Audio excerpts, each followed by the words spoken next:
This is the Honda Rebel 1100.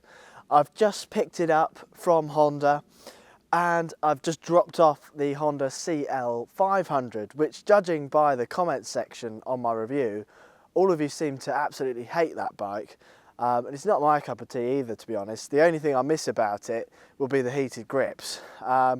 This is much more my cup of tea. It looks mean, and in this video I'm going to discuss whether you should buy the manual version, which I've got here, or the DCT. Around about a year ago, myself and the old man reviewed the DCT version of this bike, and it was a very good bike. And with the DCT gearbox, it feels even quicker because the gear shifts are lightning fast.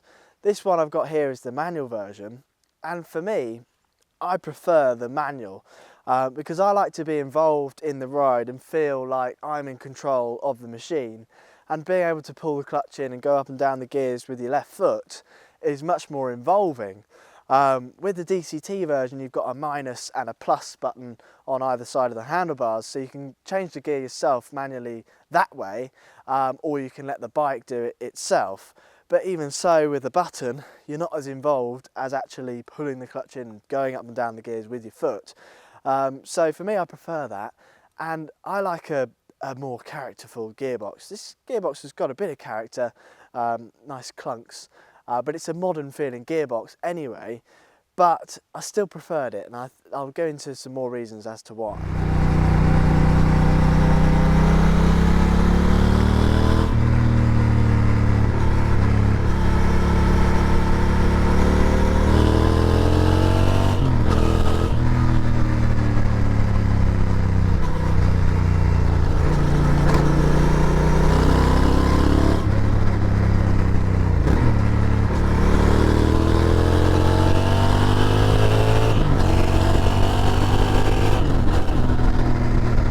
If you're someone who uses a motorbike for commuting or riding in a city, and that's what you do every day, then DCT is probably a better option because you don't have to think about it. You just, and in stop-start traffic, then you're not going up, down the gears and pulling the clutch in, etc. It does it all for you.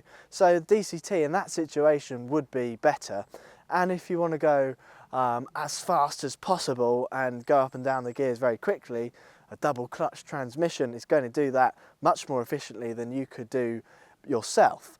There's no way you'd be able to change gear manually with a manual gearbox as quick as a double clutch transmission. It's just not going to happen. So if that's something that you look for, you want to go as fast as you can, then again DCT would be better. But this is a cruiser, or it's marketed as a cruiser. For me, I'd probably call it a muscle bike. It feels very muscly, and it is pretty quick for a cruiser. For me, out of all the cruisers I've ridden, it feels more like a Sportster S with less power than a normal traditional cruiser. And that's what it's trying to be. It's a modern cruiser, and it's definitely a muscle bike.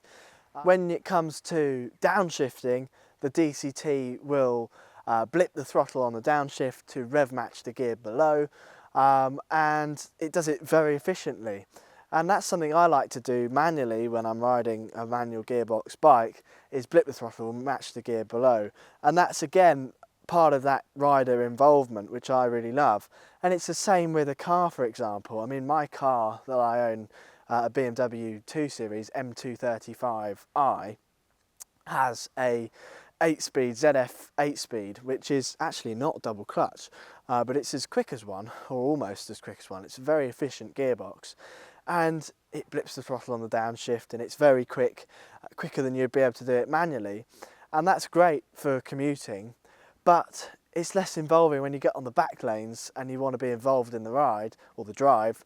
It's not as involving, and you can't do heel and toe braking, which is part of the fun with a manual gearbox, which you do miss out on. So I do find myself wishing I had a manual on my car. So would I on this? Probably yes.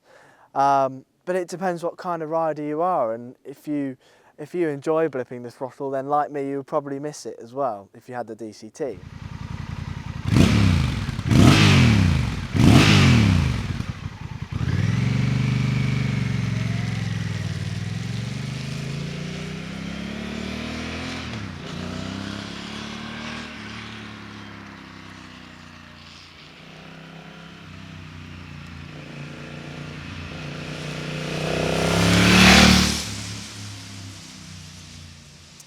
I will be doing a full review of this bike, so let me know in the comment section down below any points you want me to cover when I do my review. If there's anything we missed in the last review, then just let me know and I'll try and cover those in the review.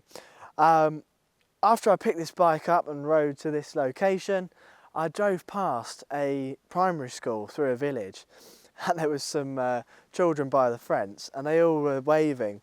And I waved back and they all were like, yes, made their day, and revved the engine a bit. So it does turn heads, this bike. It is a good looking machine. With an aftermarket exhaust, it certainly sounds good. I think that engine has potential. And yeah, it's definitely a mean looking thing. Let me know what you think in the comments.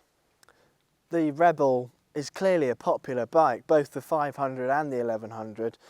Whatever video we've done of them in the past has always done well, and the comments are always very well received. So there's not a lot of haters of this bike, I don't think, which is much different to when you do a Harley Davidson review. You get a crowd full of haters in the comments, you know, taking the mick and making all kinds of jokes about them.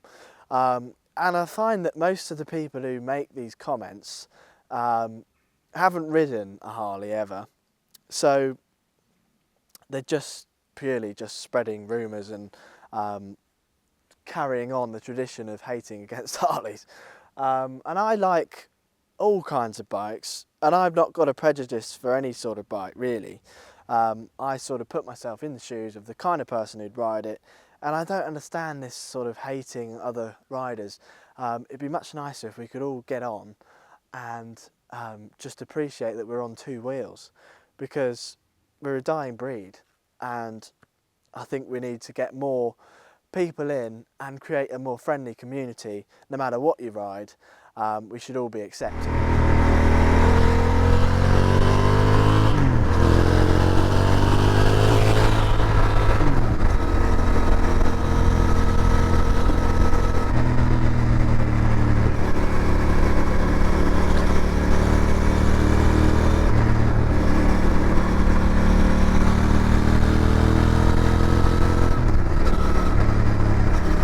I like the colour of this Rebel.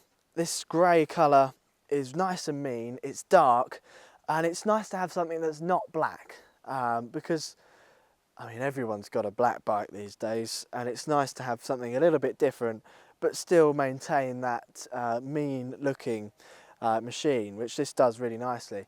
The one we had last year was sort of a browny red, like a crimsony colour, which looked nice, but I prefer this. This would be what I would have it in if I bought one. I like the riding position on this bike as well. It's really low down, and your feet feel a little bit forward even though you've got mid controls, and you just feel really settled into the bike and you feel pretty mean. So I'm looking forward to my full review on this, and I hope you are too. So should you buy the manual or the DCT? Well, as are the points I've said in the video, I think it depends on your rider style, what you're going to be using it for, if you're riding mainly in a city or if you're mainly riding on back roads, and how involved do you like to be in the ride. When I picked this up, I spoke to the chap at the Honda HQ, and he said he'd pick DCT any day of the week because it's much easier, he doesn't have to think about it, and it's just twist and go and off you go. And I said, well, I pick manual any day of the week because I want to be involved in the ride and feel like I'm in control. And he also made a good point of, if you're a new rider, having a DCT takes off a bit of pressure from you, because you've got so much to think about on a motorbike that if you're thinking about changing gears as well, that can be quite daunting for a new rider. So it'd perhaps be nice to have the DCT on the A2 version, because I doubt many new riders are going to be getting on a Honda Rebel 1100 straight away as their first bike. If they've gone up the process like I have of an A2 and then an A licence, then you probably would have already had a smaller bike for 2 years. Or if you've started riding later on in life, would you jump straight on this? And maybe you would. Let me know in the comments below. But if you've enjoyed the video, leave a like and subscribe. We've got loads of interesting things coming up, so we'll see you in the next video.